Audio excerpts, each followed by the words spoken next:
नमस्कार दोस्तों, जय माता दी। मैं आचार्य वसुधा आप सभी का आपके अपने YouTube चैनल पर हार्दिक अभिनंदन करती हूँ। दोस्तों, आज की वीडियो में हम बात करने वाले हैं आत्मा के कारक सूर्य देव। जी हाँ, हमारे कॉन्फिडेंस लेवल के, हमारे हड्डियों के, हमारे पिता के और हमारे बॉस के कारक, जिन्हें हम आत्मविश्वास का कारक मानते हैं, ऐसे ही सूर्य देव होने जा रहे हैं नीच के। पूरे साल में एक बार ये महीना आता है जब सूर्य अपनी नीच राशि में प्रवेश करते हैं और खासा असर पड़ता है बहुत सारे लोगों पर इनके नीचत्व का। तो अब जब सूर्य देव अपनी नीच राशि में प्रवेश करेंगे, जी हाँ, तुला राशि में प्रवेश करेंगे 17 अक्टूबर 2024 को, और ये पूरा महीना, जी हाँ, आगे 16 नवंबर 2024 तक ये आप लोगों के लिए कैसा रहेगा, हर राशि पर इनका प्रभाव कैसा रहेगा, आइए जानते हैं आज के इस वीडियो में। सबसे पहले बात करते हैं मेष लगन वाले जातकों के बारे में। जी हाँ, जिनकी हॉरोस्कोप 1 नंबर से स्टार्ट होती है, उनकी कुंडली में सूर्य देव हैं आपके 5th लॉर्ड, यानी आपके प्रेम के, आपके संतान के, आपकी शिक्षा के, आपके कंपटीशन लेवल के स्वामी सूर्य देव आपके पेट के कारक होने वाले हैं नीच के। और कहाँ हो रहे हैं? 7th भाव में। तो प्रेम संबंधों में थोड़ी सी टकराव आएगी, थोड़ा सा प्रेम संबंध खराब होंगे, और वहीं पार्टनरशिप में भी परेशानियां देखने को मिल सकती हैं। जीवन साथी के साथ थोड़ा मन मुटाव इस समय आपका रह सकता है। फादर के साथ किसी भी प्रकार की किसी अनबन में आगे बढ़ चढ़कर हिस्सा ना लें। अगर आपकी गलती है, अगर गलती नहीं भी है, तो थोड़ा चुप होकर उस समय को निकाल दें। साथ ही साथ गहरा असर पड़ेगा आपके व्यवसाय पर। यहाँ पर आप लोगों को थोड़ा ये ध्यान रखना है कि बड़े कोई भी रिस्क इस समय में नहीं लेने हैं, और आपके व्यवसाय से जुड़े हुए अगर कुछ प्रोजेक्ट चल रहे हैं, टेंडर्स चल रहे हैं, तो उन्हें सोच समझकर ही आपको आगे बढ़ना है। अगली बात करते हैं हम वृषभ लगन वाले जातकों के बारे में। जी हाँ, जिनका 2 नंबर से हॉरोस्कोप शुरू होता है, उनकी कुंडली में सूर्य देव हैं आपके 4th लॉर्ड, यानी कि आपके सुख के, आपके मकान के, आपके वाहन के, आपके माता के कारक माने जाते हैं 4th भाव के, और होंगे नीच के। कहाँ भाई? 6ठे भाव में। रोग ऋण शत्रु के भाव में सूर्यदेव होने वाले हैं नीच के। तो यहाँ पर थोड़ी सी लग्जरी जो है वो आपकी कम होती हुई दिखाई दे रहेगी। अगर वाहन, मकान इत्यादि कुछ खरीदने की कोशिश कर रहे हैं, तो इस समय में आपको थोड़ा सा अवॉइड करना चाहिए इन चीजों को। और सबसे बड़ी बात, अगर आप लोन पे ये सब चीजें लेने वाले हैं तो बिल्कुल ना ले, क्योंकि यहाँ पर कहीं ना कहीं थोड़ी दिक्कतें आपको आ सकती हैं।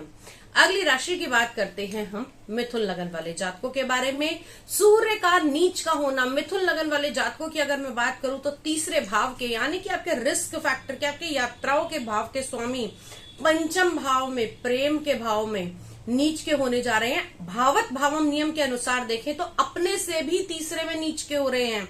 तो यहाँ पर आपके लिए ये परेशानी पैदा करेंगे। कहाँ? यात्राओं में नुकसान हो सकता है, बेवजह की यात्राएं करनी पड़ सकती हैं, आपके दोस्त संबंधियों से आपकी बातें बिगड़ सकती हैं, और खास तौर से वो लोग जो कहीं ना कहीं ट्रैवलिंग में ज्यादा बिजी रहते हैं, या फिर किसी प्रकार के स्पोर्ट्स से, या फिर आप लोगों का कोई सोशल मीडिया, सोशल सर्कल का काम है, तो आपको थोड़ा सा संभल के अपने कार्यभार को इस समय संभालना होगा। किसी भी प्रकार का बड़ा निर्णय अपने व्यवसाय को सोचकर लेने से थोड़ा बचें। अगली राशि की बात करते हैं हम कर्क लगन।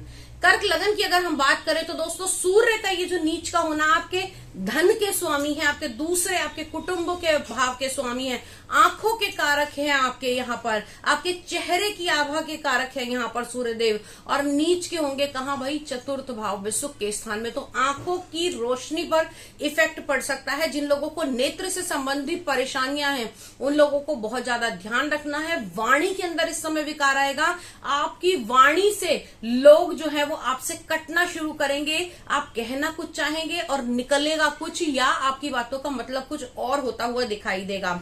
वाहन इत्यादि में थोड़ी सी परेशानियां आ सकती हैं। वहीं अगर हम बात करें आनंद की, तो आनंद, पारिवारिक आनंद इस समय थोड़ा सा गड़बड़ा सकता है। घर में छोटे मोटे कलह कलेश होने की संभावनाएं बनती हैं। इस महीने को अवॉइड करने के लिए सूर्य उपासना निश्चित तौर पर आपको करनी चाहिए। अगली बात करते हैं हम सिंह लगन वाले जातकों, क्या आपके तो लगन लॉर्ड हैं सूर्य देव, और जब लगन लॉर्ड नीच के होते हैं, और वो भी कहां नीच के होंगे, आपकी कुंडली के तीसरे भाव के अंदर, हेल्थ से जुड़ी हुई समस्याएं आएंगी। जिन लोगों को कंधे की प्रॉब्लम है उन लोगों को इस समय में परेशानी आ सकती है। हड्डियों से जुड़े हुए रोग आपके दोबारा उभर सकते हैं, जोड़ों में दर्द हो सकता है। तो यहाँ पर और सबसे बड़ी बात है, इस समय में आपका कॉन्फिडेंस लेवल जो है वो आपको कम होता हुआ दिखाई देगा। आपको ऐसा लगेगा कि भाई मैं कुछ कर नहीं पा रहा हूं, मैं जो करना चाहता हूं वो मुझसे हो नहीं रहा है, क्या मुझे सक्सेस मिलेगी। अनेक ऐसे सवाल आपके मन में आएंगे और बेवजह का जो डर है वो आपको इस समय सताता हुआ दिखाई देगा। वहीं अगर हम बात करें तो इस समय कहीं ना कहीं सबसे बड़ी बात, आपको यात्राओं में अपने सामान का विशेष ध्यान रखने की आवश्यकता है। अगली राशि की बात करते हैं हम कन्या लगन वाले जातकों के बारे में। कन्या लगन वाले जातकों, आपके पंचम भाव, आपके 12वें भाव के स्वामी सूर्य देव कहीं ना कहीं आपके लिए बेनिफिशियल रहेंगे। कैसे? यहां पर दूसरे भाव में धन के भाव के अंदर आ रहे हैं, तो थोड़ी सी चीजें आपकी परस्पर चेंज होती हुई दिखाई देंगी। यहां पर आपकी जो फिक्स एसेट्स है उनको आपको संभाल करके रखना पड़ेगा। खर्चों पर थोड़ी सी रोक लगाएंगे और आपकी सेविंग भी बनती हुई दिखाई देंगी।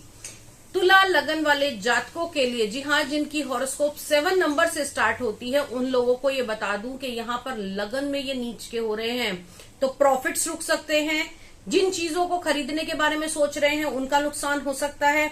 सरकार से जुड़े हुए अगर कोई भी कार्य है उनमें आपकी बेवजह रोक आ सकती है। बॉस से बिना बात की आपकी अनबन हो सकती है, या आपके किसी भी प्रपोजल में आप लोगों को हानि उठानी पड़ सकती है। तो बड़ा संभल के इस समय आपको चलने की आवश्यकता है। और रही बात कॉन्फिडेंस लेवल की, तो जब आपकी स्कीम्स जो है वो खराब होती हुई दिखाई देंगी तो आपका कॉन्फिडेंस लेवल भी गिरेगा। इससे बचने के लिए आप लोगों को डेली सुबह उठकर तांबे के लोटे में थोड़ा सा लाल कुमकुम डाल के सूर्य देव को अर्घ देना चाहिए।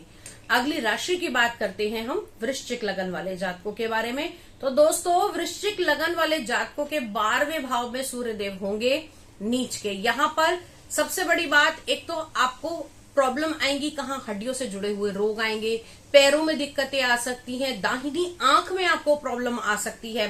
साथ ही साथ इस समय में आप लोगों को जो विशेष चीज का ध्यान रखना है, अपने कार्य स्थल पर बहुत ज्यादा सोच समझकर कार्य करना है। किसी भी प्रकार की छोटी सी भी लापरवाही आपकी जॉब के लिए खतरा बन सकती है। अनचाहा ट्रांसफर इस समय में आपको मिल सकता है, क्योंकि सूर्यदेव जो है ना वो आपके कर्म के स्वामी हैं।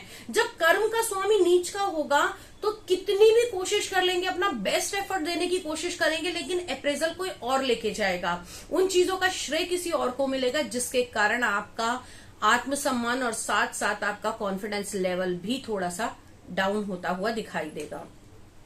अब बात करते हैं धनु लगन वाले जातकों के बारे में। तो धनु लगन वाले जातकों, भाग्य के स्वामी जब नीच के होते हैं, और कहाँ नीच के होने जा रहे हैं? 11वें भाव में, इच्छा पूर्ति के भाव में।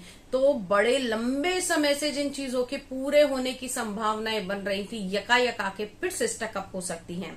जिन लोगों के पास से पैसा आने वाला था, पैसा आता आता फिर से रुक जाएगा। इन सब से बचने के लिए आपको आदित्य हृदय स्त्रोत के साथ साथ सूर्य के 12 नामों का जाप अवश्य करना चाहिए, और गायत्री मंत्र सुबह सूर्य उदय से लेकर सूर्यास्त से पहले तक आपको किसी भी समय गायत्री मंत्र का जाप विशेषकर लाभकारी रहेगा। अगली राशि की बात करते हैं हम मकर लगन वाले जातकों के बारे में। मकर राशि की अगर हम बात करें तो आपके सूर्यदेव हैं अष्टम भाव के, यानी कि आपके ससुराल भाव के, आपके आयु भाव के स्वामी का नीच का होकर आप लोगों के कर्म के भाव के अंदर बैठना। यहाँ पर हद से ज्यादा काम आपका बढ़ सकता है। अपने शरीर से ज्यादा आप लोग मेहनत करेंगे, लेकिन कार्य भार कम होने का नाम नहीं लेगा। ओवर एक्सर्शन इस समय आपको परेशान कर सकती है। ऑफिस में किसी भी प्रकार की छोटी बड़ी बातें आपको डिस्टर्ब कर सकती हैं। इस समय में नींद का भी हनन होता हुआ दिखाई देगा। खासतौर से अगर आप गवर्नमेंट एम्प्लॉय हैं तो इस समय में किसी भी प्रकार की आप लोगों की चूक की गुंजाइश नहीं है। अपने काम को बड़ी ही सटीकता के साथ आपको इस समय में करना होगा। और आने वाला समय तो जी अप्रेजल का है, दीपावली का है। ये एक महीना आप कहेंगे कि हर साल इसी समय पर सूर्य नीच के होते हैं, लेकिन आप लोगों को बता दूं कि यहां पर आप लोगों को थोड़ा सा ध्यान ये रखना है कि जितनी आपने एक्सपेक्टेशन रखी होंगी आपकी जॉब से, आपके ऑफिस से, आपके काम से, वही थोड़े थोड़े छोटे छोटे हर्डर्स आपको आते हुए दिखाई देंगे।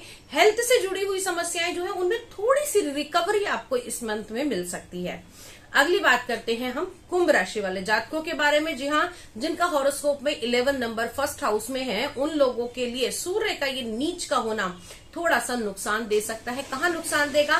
पार्टनरशिप के बिजनेस से जुड़ा हुआ आपको परेशानियां देगा, और साथ ही साथ यहां पर जो प्रॉब्लम आएगी वो आएगी जीवन साथी के साथ संबंधों की। जिन लोगों को गुप्तांगों से जुड़ी हुई प्रॉब्लम है, हड्डियों से जुड़ी हुई प्रॉब्लम है, जोड़ों के दर्द से जो लोग परेशान हैं, उन लोगों के लिए ये आने वाला महीना जो है वो थोड़ा सा परेशानी पैदा कर सकता है। अब बात करते हैं हम आखिरी राशि यानी कि मीन लगन वाले जातकों के बारे में। तो मीन लगन वाले जातकों, आपके छठे भाव के स्वामी 8वें भाव के अंदर होने वाले हैं नीच के।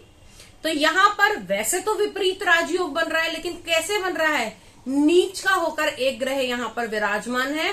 तो यहां पर समस्याएं आपकी थोड़ी सी, जहां आपको लगेगा कि यहां ये विपरीत राजयोग हमें फल देगा, तो इतना फल उसका नहीं मिल पाएगा। सूर्य का नीच होने के कारण कहीं ना कहीं आपके शत्रु आपके ऊपर इस समय में हावी हो सकते हैं, और साथ ही साथ परेशानियां आपके लिए पैदा कर सकते हैं। रोगों से जुड़ी हुई समस्याओं के ऊपर विशेषकर ध्यान देना होगा। जिन लोगों को किसी भी प्रकार की डिप्रेशन की प्रॉब्लम है, उनको भी अपनी हेल्थ पर पूरी ध्यान देने की आवश्यकता है।